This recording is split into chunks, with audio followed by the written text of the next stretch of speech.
Having a cue point system is one of the most important things ever as a DJ. So today, I'm gonna take you through mine. We're gonna go through a bunch of songs and we're gonna cue point them together. And I'm gonna give you my 2 cents, and I hope it helps you. Now, if you happen not to use cue points at all, or just the basics, you gotta watch this whole video. I gotta remind you how important it is. I mean, back in the day, we didn't have all this, okay? We had tape on a record and that was it.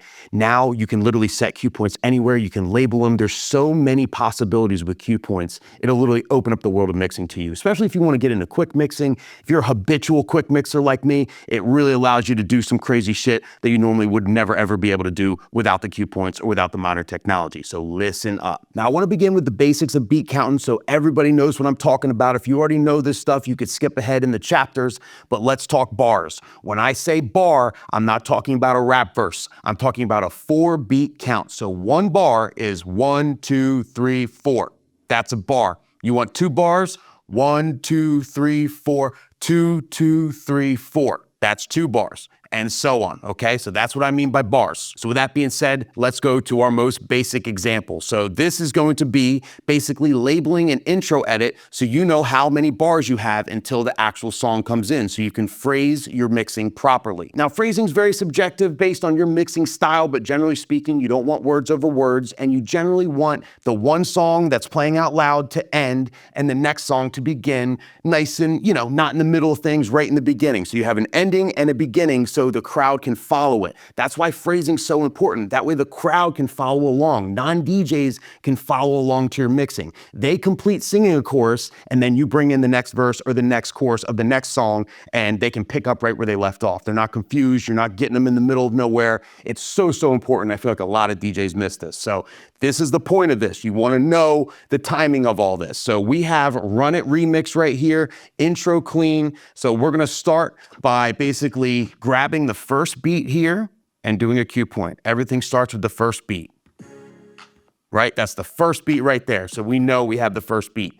Now we have to figure out how long this intro is. So we could play it and count it out. You could do that at home. I'm not going to do that here. All right. I'm not going to waste your time. That takes forever. And I'm going to get flagged on YouTube for the damn song. So we're going to keep that to a minimum. I'm going to show you a shortcut with this. Okay. And the shortcut is called beat jump. Beat jump is available in most DJ programs and allows you to jump however many beats you need to jump. So you don't have to sit there and count it and tap your foot through the floor. It makes it nice and easy.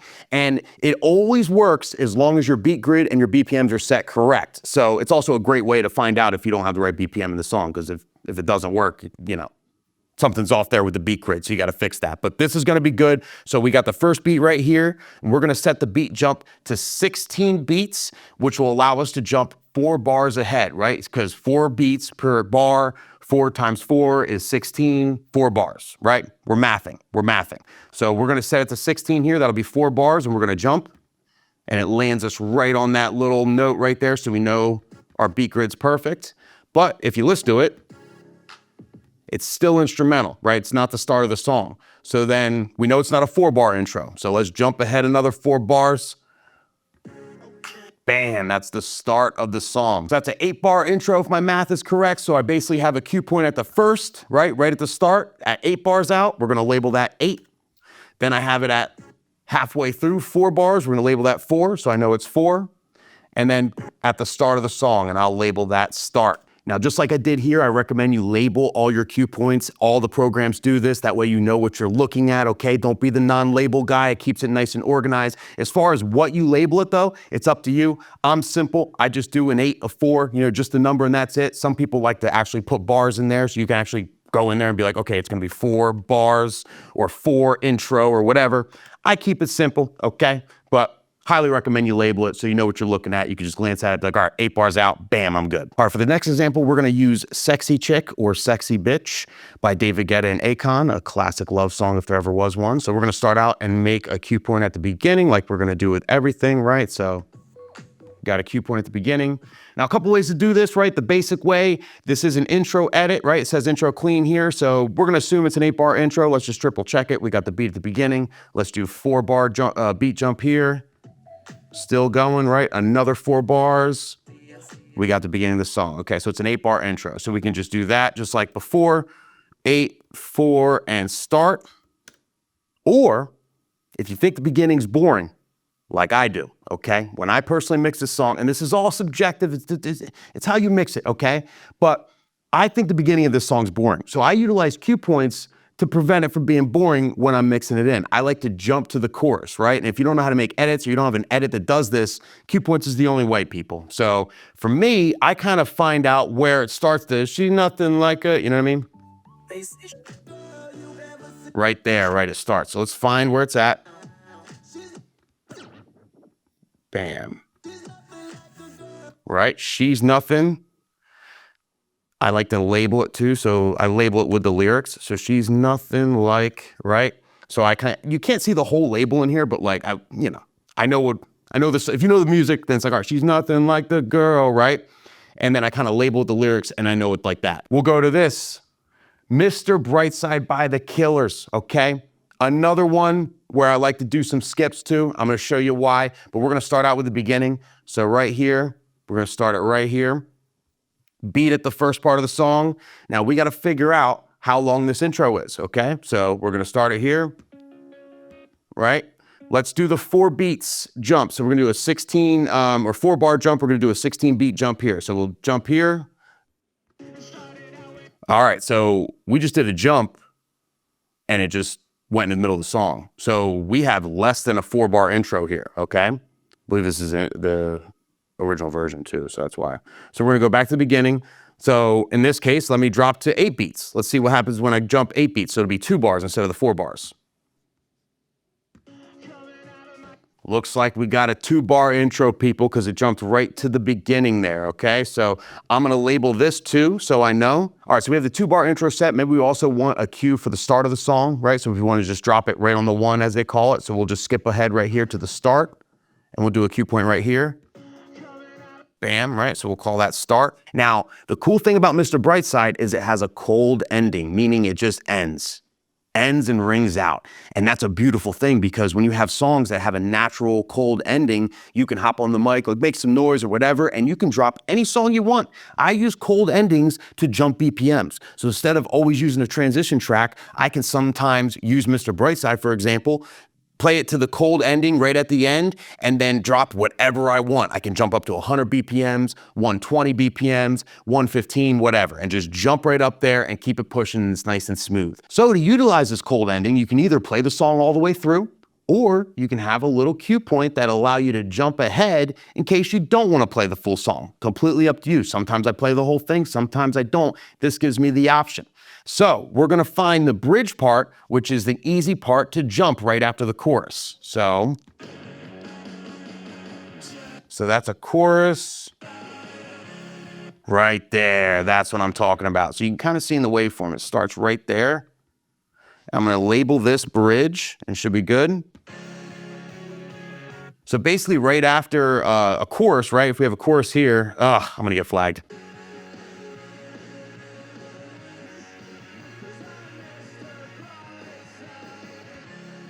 And I can jump right to that bridge. So instead of doing another verse, another chorus, I can jump right to that bridge and it kind of just ends there naturally and you're gonna get this cold ending here. So I'll play the cold ending so you hear it. And it just ends like that. Now, bump, bump, bump, bump, whatever you want to drop in, you could drop in there, you know? So I always have a cue point there on the bridge so I can jump if I want to, which is super, super cool. Now, those of you that are saying, well, you're just gonna do cues, you could just have a short mix, which does it for you automatically. And that's 100% true, right? It'll save you from hitting the cue point live. It'll save you from maybe messing up the cue point live and all that stuff. But the thing I don't like about always using edits is sometimes I want to play the song all the way through. You know what I mean? So what if you play Mr. Brightside, you play the short edit that does what this cue point will do, but then they're going crazy. The whole crowd's going crazy, like insanely crazy. Like the bride and groom, you're at a wedding and they're singing every single word of the song. You're like, oh God, maybe I should just play the whole song. Maybe I shouldn't have cut it off early. It's gonna be bad. Well, now you're playing the short edit. You don't have that option. You know what I mean? You're gonna have to just somehow switch to the, you know, it's hairy. I like to play the original song. I like to play the full song. And then I have cue points if I need to jump, because whether or not you wanna jump is something that could be a game time decision. So keep that in mind. And that's why I do this personally rather than all the damn short edits. For the next example, let's talk about 1-2 Step by Missy and Sierra. So we're gonna start out with our cue point right in the beginning. Now, this is not an intro edit. This is the original version. Again, subjective, but I like to play the original version because everybody knows the woo-wee part. And you can drop it right on the one. You can scratch it in, booka booka boom. So no intro edit here. I just need to know when this bad boy starts. Right? We do that, I'm good to go. The other cue point I do here is another jump to the bridge because I just like the bridge of this song and people know it. So I'm gonna go over here, find the bridge. Right here. Oh, that's right around here. There it is. So that's going to start the bridge right here. So we're going to label this bridge. We're going to label this start. So I know to start it, right? So this isn't an intro or nothing. There's no bars here. It's just start right on the one. So I just put start. And then I can jump to that bridge whenever I want. I like to jump to the bridge because it's a cool part, so you're not playing it so fast. You're not just verse, chorus, and out. You got the bridge part that everybody knows. If they're a little older, if they're like my age or older, if they're like 35 or older, they're gonna know the rap. They're gonna know the Missy rap. So then you can basically jump to the bridge, skip some, fluff, and then get right to the rap. They do the rap, one more chorus, and you're out. That's why I do that personally, but you do what you like. Now let's talk, let's get it started. It's a short edit. And basically it's 2 verses, 2 choruses. So we're going to mark it as such. So we're going to do our first cue right here that I just did in the beginning.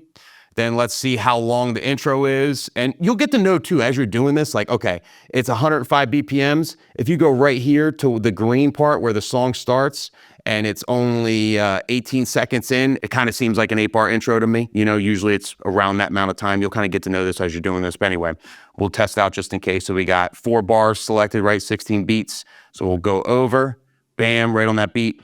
Still intro. We'll go over one more time. The song starts. Okay, so we're gonna have 8, 4, and then the start. Now, I guess you didn't sign up for loops, but I'm gonna show you how I do a loop too, because this is something I like to wordplay. So I do 2 wordplays out of this song. I loop everybody in the beginning here. Right? And I can go 2 different ways with this. I either go to Everybody by Backstreet Boys, or I go into Gonna Make You Sweat by CC and the Music Factory. Everybody dance now, right? That's the 2 ways I'll go depending on the age of the crowd or whatever if I'm playing this sort of thing. Now I like to loop the beginning part right here because that way I can do a complete chorus at the end, not cut them off in the middle, in the beginning of the chorus and kind of like, whoa, what are we doing here? You complete a chorus, then I bring it back to the everybody part. And then when I bring it back, the loop is already enabled. I have a save loop enabled and I'm good to go. Now as far as save loops here, so we're gonna start it here. I think I do, what do I do? A 4-bar loop? Yeah. And this is nice and easy, right? So that works perfect. So we're gonna save that here, and then I'm just gonna put everybody, because that's what I'm looping. So I label it that way, and then I go right here, end of the chorus, I could just jump back, and then just jump right back here. Bang. And then bring in my next everybody song, and then I'm good to go. So that's all set, as you could see. Now for this next example, I want to talk about more complicated cues, okay? Basically songs that start out not with a perfect little intro or right on the one, they're a little odd, and how to mark them, how I mark them, and how I play them. Now real quick, with Don't Drop That Thun Thun and every other song I'm about to give you an example of, I'm sure there's an intro edit out there somewhere where you can just have an 8-bar intro, a 4-bar intro, and keep it pushing. But just like with 1 2 Step by Sierra, I just think a lot of times, more times than not, it's better to play the original version. That's how people listen to them. It's gonna bring back maximum nostalgia. That's how they know the song. People don't listen to intro edits on the radio or on Apple Music or Spotify. They listen to the original version. That's how they know it. So why not DJ it that way? It takes a little extra work and a little extra practice, but man, will it pay dividends. So let's talk about this example. So this song starts out, and we're just gonna do a cue right at the beginning, of course, right? This song starts out with the right? Very recognizable intro. Everybody knows this intro if you're into the fun thuns, and it's fun to scratch too, okay? But how do you know when to mix this, right? How do you time this out? You're not a drummer, all right? You're tapping your foot through the floor. It's like, how do you time this out? So for this example, we're gonna count it out. When I'm trying to figure out where I gotta bring it in, I always start on the 1 and just count it out and see where we end up. So 1, 2, 3, 4. So this is a pretty easy one, because if you think about it, 1, 2, 3, 4, and then bam, it comes in. That's 1 bar, right? That's basically 1 bar. Another way to do it is let's try it with the beat jump. So we'll bring it to 1 bar right here. That's 4 beats. We'll jump up and it's right on the start, just like that. Right on the start. We're not gonna do a cue there though. So I know this is just a 1 bar. So we'll label it 1, we're good. We got the 1 bar right there. Another example of this is bottoms up, right?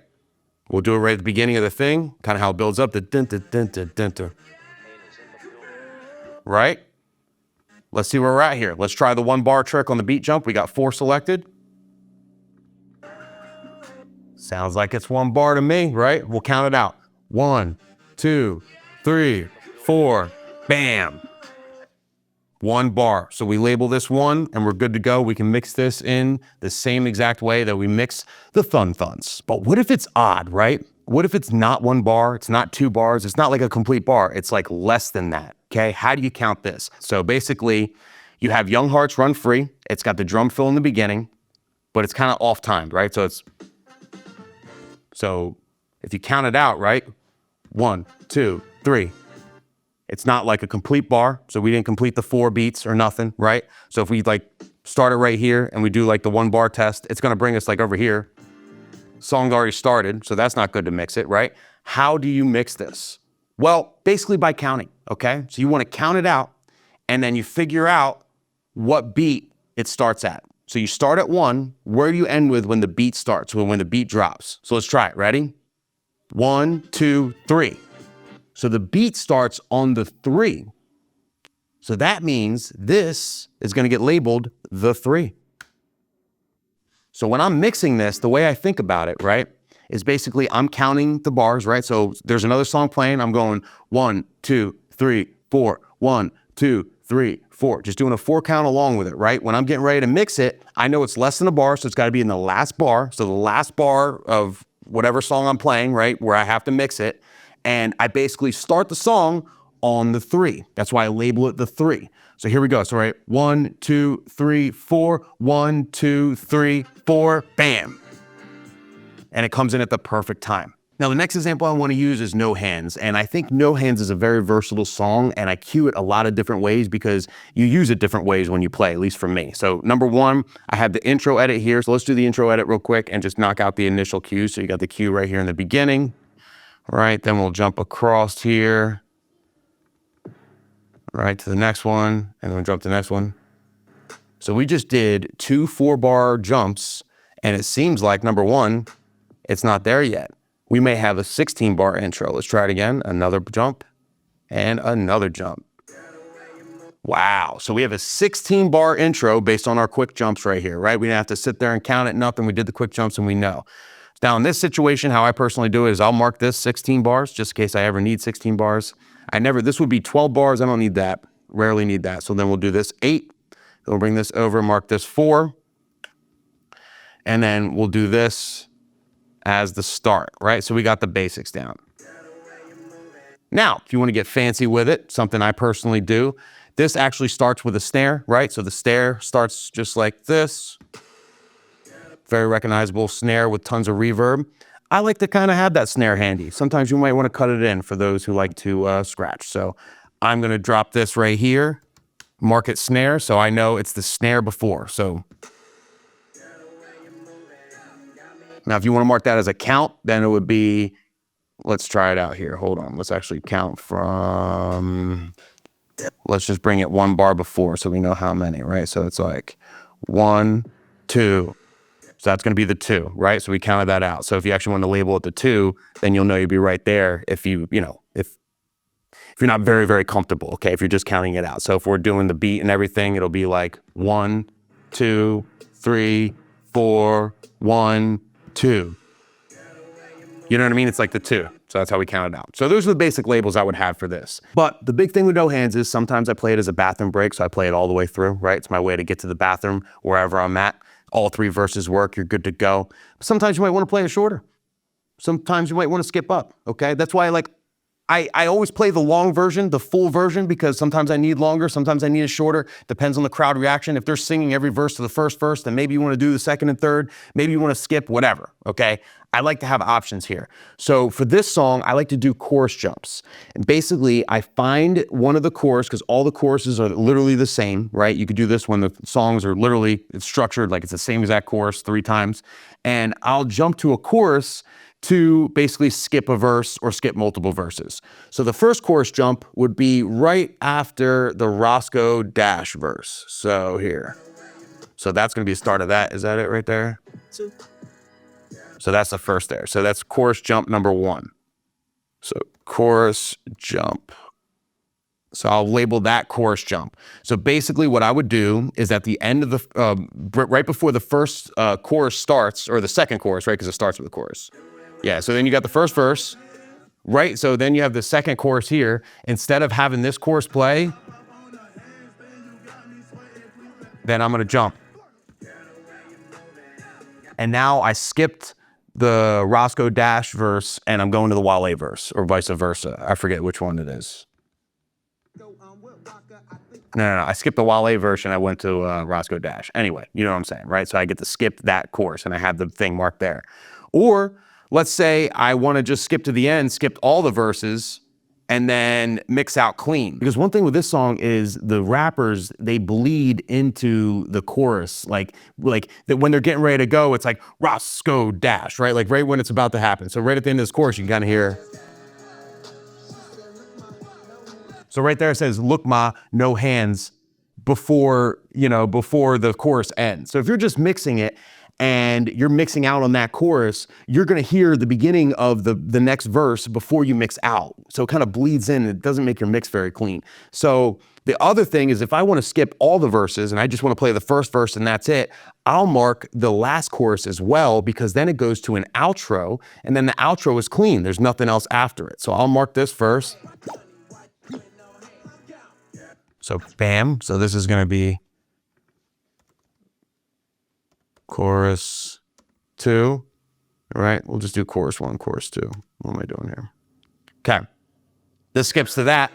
And then at the end of this chorus, there's no bleed, so.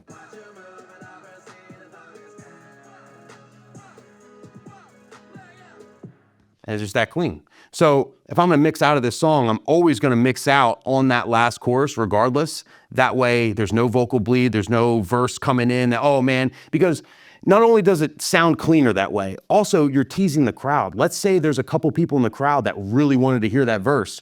You played the first couple words of that verse right before you mixed it out. You were still in phrase, you were still in time, but you played a couple of those words and now the crowd's like, yo, some people in the crowd's like, yo, I wanted to hear that. You know what I mean? And it can cause a reaction and kind of take the crowd out of the ether, kind of take them out of the moment. Little tweaks like this, you can call me OCD, you can say whatever you want, but little tweaks like this really matter. It makes you that much cleaner and it makes your mixing that much more effective. Trust me. Now for the last example here, I want to give you a little remix example. So for this song, right, I recently downloaded this remix, shout out to Sellout MC and Willow Remix. That's the name of this. That's what I like, right?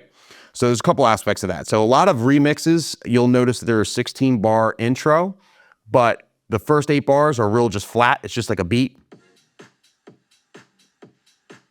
Kind of more just flat, right? Then if we skip up, so we're gonna do 4-bar skip, right? It's still, you can see it's still flat, so we're just gonna skip right up. Then we go here. So now in the second part of this intro, right? So we got 16 bars, the start of 8 bars here. So the second 8-bar intro, the second part of it, it kind of brings in more, the musicality of the song, like maybe the bass line. Boom, boom, boom, Right? So I like to have both marked, right? So 16, 8, and then I'm gonna do a 4-bar here. The reason why I mark both, okay? Sometimes you wanna use the flat intro because it works best with what you're mixing. It depends on what you're mixing out of. So sometimes it's better to have a flat intro and then jump forward to the beginning of the song, you know what I mean? Or utilize where the song kind of comes in to, build up and get the crowd to realize like, oh, it's about to be this song, okay? So sometimes you might wanna just use the flat intro and utilize that. Sometimes you wanna skip the flat intro altogether and just start here at the 8-bar, you know what I mean? And use the extra musicality in that part of the intro. It's all based on how you mix and stuff like that. But one big tip with this song and why I gave this remix in particular and why I use this as an example is the way it comes in, I think is kind of genius, right? So you want to make sure you utilize this part. When a song takes a part that like is very recognizable and includes it, and this is a remix, so it includes this in the remix, it really matters that like you don't mix over top of that, in my opinion. I think that like, you know, if you can actually, you know, highlight this part of the remix, it's gonna like raise eyebrows and people in the crowd like, oh, and they're gonna anticipate what's coming, but then it ends up being more of a remix and it kind of can take them to another level, okay? I'm gonna show you the example here. So right after this, right, I played it a little bit earlier, but dun, dun. Right, and then it goes into remix, right? That little part, I want that to be the only thing playing through the system when I bring this remix in, right? That's the most important part. So we wanna make sure that we're cutting out our mixes before that. So what I do for this is basically, I'm gonna figure out where the beat starts.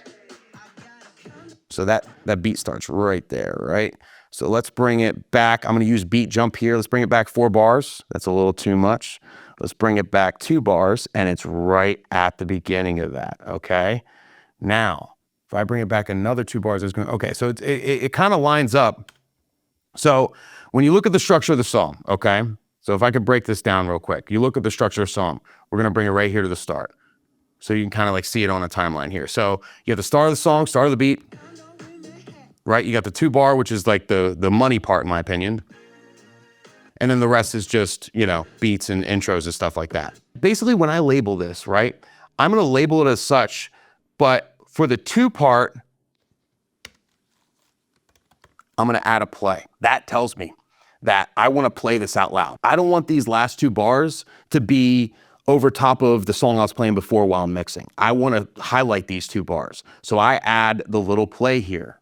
So that reminds me. So if I haven't played this remix in a while or whatever, then, you know, I'm gonna mix it like regular. I know everything's gonna be on time, but I'm gonna make sure whatever I'm mixing, I cut out right in time for this, and then I let it come out. Bam, boom, boom, boom, boom, boom, boom, boom, boom. You know what I mean?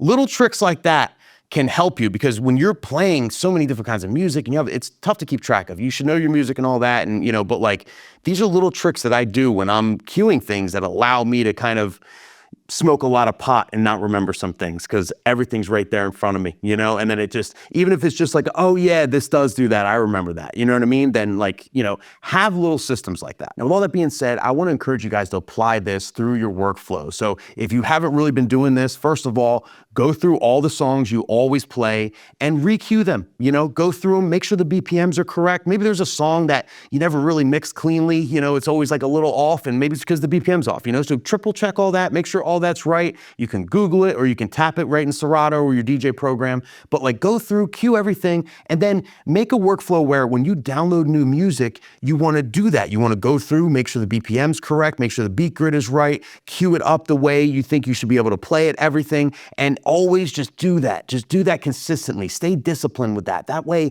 when you're playing, you don't have to worry about this. And by the way, my system doesn't work for everybody. The way I label it doesn't work for everybody. You got to figure out what works for you, what makes sense in your head. And I would love to know what you guys do. I'm always looking to evolve. So like, let us know in the comments. Let everybody know, like, do you label your things differently? Was there some cue points that like I didn't talk about today that you use religiously? You know, let me know.